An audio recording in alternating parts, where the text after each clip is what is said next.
YouTube channel are के study expert पर। दोस्तों, आज अपन बात करने वाले हैं प्रतिशत टॉपिक के वे प्रश्न जो बार बार एग्ज़ामों में पूछे जाते हैं। आपके सामने क्या लिखा हुआ है? प्रतियोगी परीक्षाओं में बार बार पूछे जाने वाले प्रश्न। तो साथियों, आओ समझते हैं एक शॉर्ट ट्रिक के साथ। ठीक है, क्लास को शुरू करते हैं। पहला प्रश्न आपके सामने। पहला प्रश्न क्या कहता है?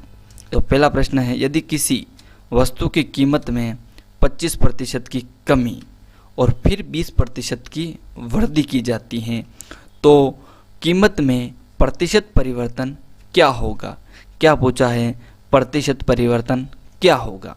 आपको मानना है, क्या मानना है कि आपके पास कितने रुपए हैं? 100 रुपये हैं।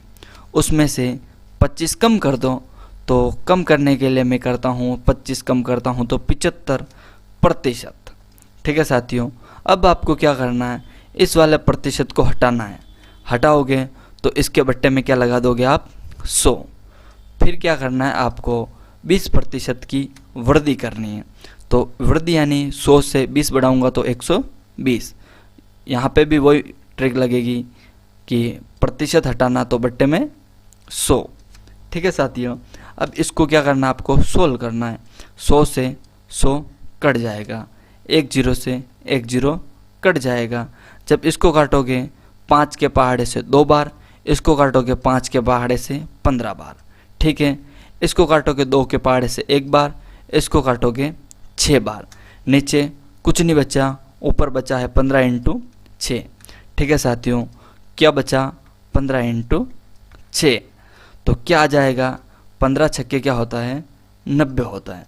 ठीक है साथियों, तो आपको पहले आपके पास कितने रुपए थे? 100 रुपये थे। आप 100 से सीधे कहाँ पे चले गए? 90 के ऊपर। तो कितना लॉस हुआ आपको? हानि हुई 10% की। तो कह सकता हूँ मैं 10% की क्या हो रही है? हानि हो रही। तो इसका राइट आंसर क्या रहेगा? Option number 1। प्रश्न नंबर 2, यदि किसी वस्तु की कीमत में पहले 20% की क्या करनी है? वृद्धि करनी है और फिर 20% की कमी करनी है तो कीमत में प्रतिशत परिवर्तन क्या होगा? ठीक है साथियों, आपको क्या ज्ञात करना है? प्रतिशत परिवर्तन। प्रश्न नंबर 1 के जैसे ही दूसरा प्रश्न है, फिर भी मैं आपको सॉल्व करवाता हूँ। जैसे 100 रुपये थे आपके पास, कितने रुपए थे? 100 रुपये। पहले 20% की वृद्धि यानी 120, फिर भट्टे में क्या लिखोगे? 100, फिर 20% की कमी तो 80, फिर भट्टे में 100। इसको सॉल्व करोगे 100 से 100 कट जाएगा, एक जीरो से एक जीरो, इस वाले जीरो से ये जीरो। ऊपर क्या बचा? 12 इंटू 8। ठीक है साथियों, 12 इंटू 8 करोगे तो 96। 12 टू 96 होता है। तो पहले आपके पास 100 रुपये थे, अब कितने हो गए? 96। तो कितना लॉस हुआ? 4% का। ठीक है साथियों, तो हानि पूछेगी तो हानि, लाभ पूछे तो लाभ। यहाँ पे कुछ लिखा हुआ नहीं था तो अपने को सीधा पता चल रहा है 100 रुपये थे, 100 से 96 हो गए तो 4% की हानि हो गई। ठीक है साथियों, प्रश्न नंबर 3, एक फल विक्रेता के पास कुछ सेब थे, उसने 40% सेब बेच दिए। उसके पास अभी भी 420 सेब बचे हैं।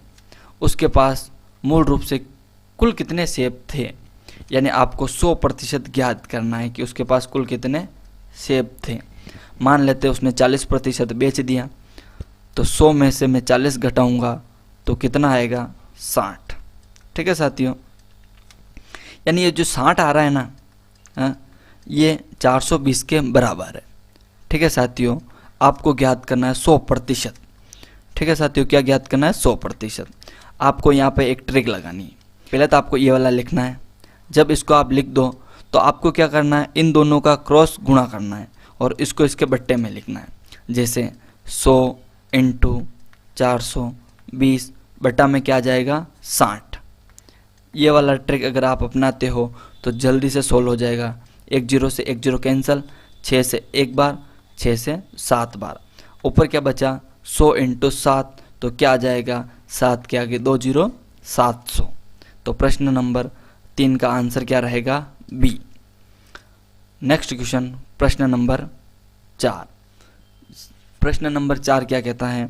किसी छात्र को परीक्षा पास करने के लिए 55% अंक प्राप्त करने होंगे। यदि उसे 120 अंक मिले और वह 78 अंक से फेल हो गया तो परीक्षा में कुल अंक कितने थे। अब इसको आपको ध्यान से समझना है कि उसको प्राप्त कितने हुए, 120, और कितने अंकों से फेल हो रहा है, 78, और पास होने के लिए उसको कितने चाहिए, 55%। ठीक है साथियों, देखो प्राप्त कितने किए, 120, फेल कितने से हो गया, 78। अगर मान लो 120 उसने प्राप्त किए और 70 अंक और 78 अंक और प्राप्त कर लेता तो उसको टोटल 55% अंक मिल जाते हैं। ठीक है साथियों, तो इन दोनों को मैं जोड़ देता हूँ तो क्या आएगा, 198। तो 55% किसके बराबर हो जाएगा, 198 के बराबर। आपको 100% ज्ञात करना है। ठीक है, यानी परीक्षा में कुल अंक कितने, अंक तो 100% ही होते ना, तो 100% ज्ञात करने।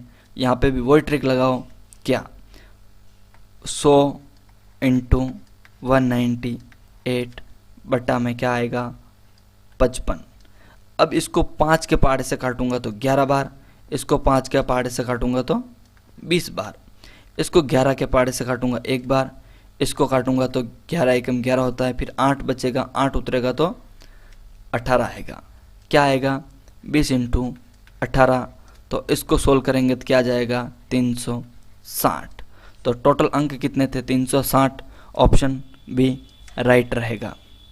प्रश्न नंबर 5 साथियों, प्रश्न नंबर 5 क्या कहता है, एक परीक्षा पास होने के लिए 34% अंकों की आवश्यकता है।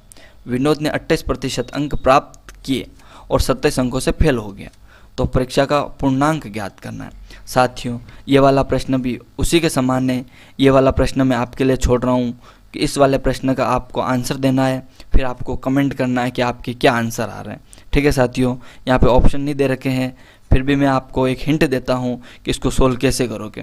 तो 34 - 28।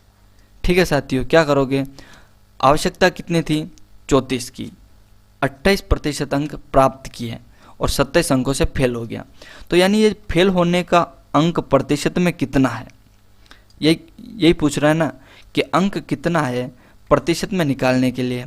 अगर मैं 34 में से 28 घटा देता हूँ तो कितना आएगा, 6%। जो 6% आ रहा है ना, ये 27 के बराबर है। आपको 100% ज्ञात करना है, तो मैं इतना सा लिख के आपको दे देता हूँ, फिर आपको सोल्व करना है। आपका आंसर क्या आता है मुझे कमेंट में ज़रूर बताना।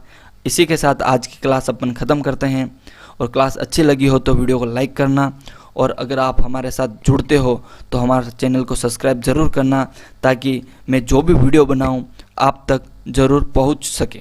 धन्यवाद।